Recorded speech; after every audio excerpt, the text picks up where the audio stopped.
meron silang tawag nito. Yung kalsada, yung entrance talaga. Yun. Sige. Yung itong mga cars muna ang paunahin natin kasi marami sila eh. At saka ayaw ko rin naman na titigil sila dyan. Eh,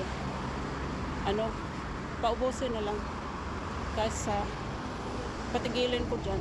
Mayroon kasing ibang drivers na kung may nakita silang patawid, tumitigil nga sila kasi ang tao o sino ang patawid ang kanilang bigyan ng opportunity.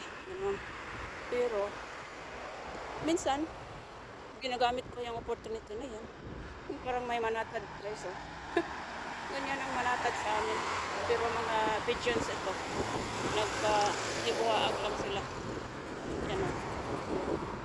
Manatag sa amin. Diyan sila natutulog siguro sa gabi. Yan o.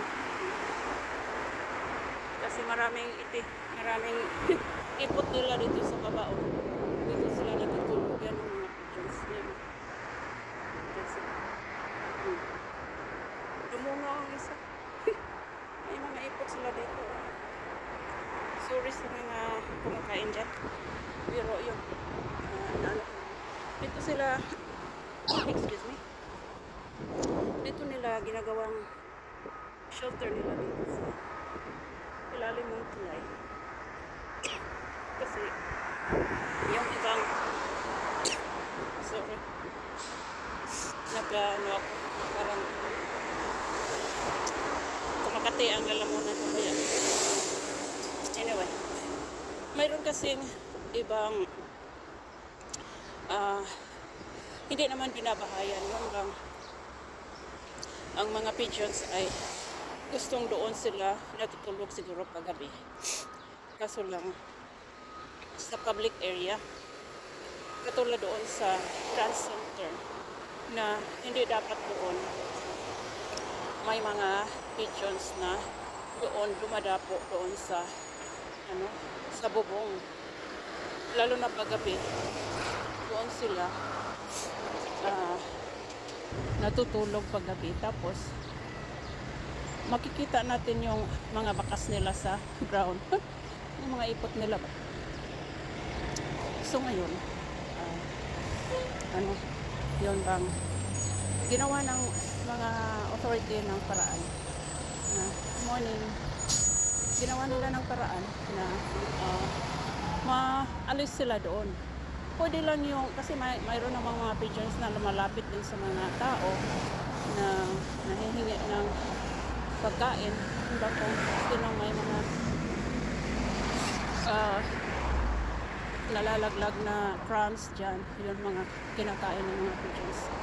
Pero ang ginawa ng authority doon, nilagyan ng mga mga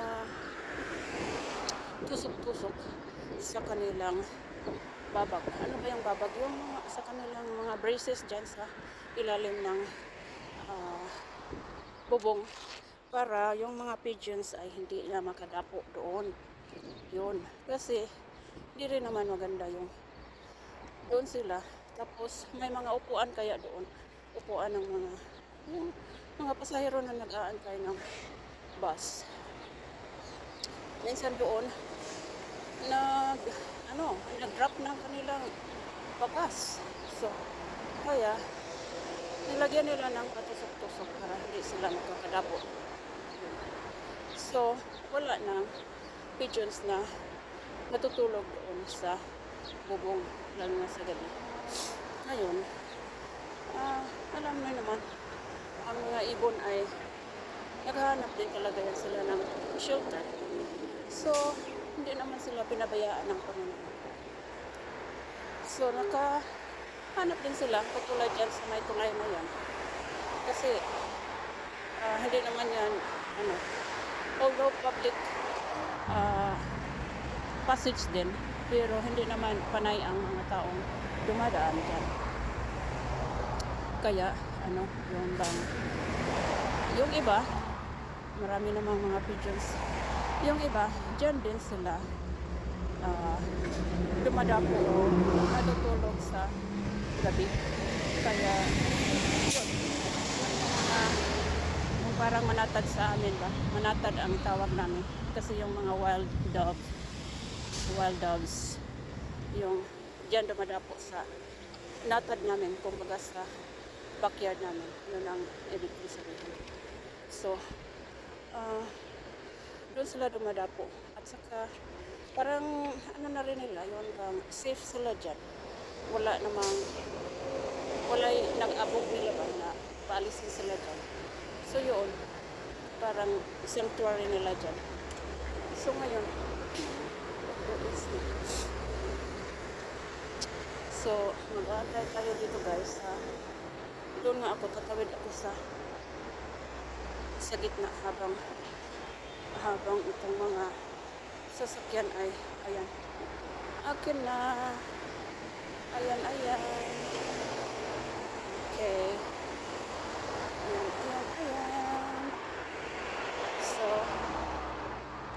itong mga wide intersection guys, talagang yun bang iingat talaga ako dyan. Ayaw kong tumawid nga talagang alanganin. Ayun. So ngayon, yun ang nagiging kwento ko tungkol sa mga pigeons dito sa city.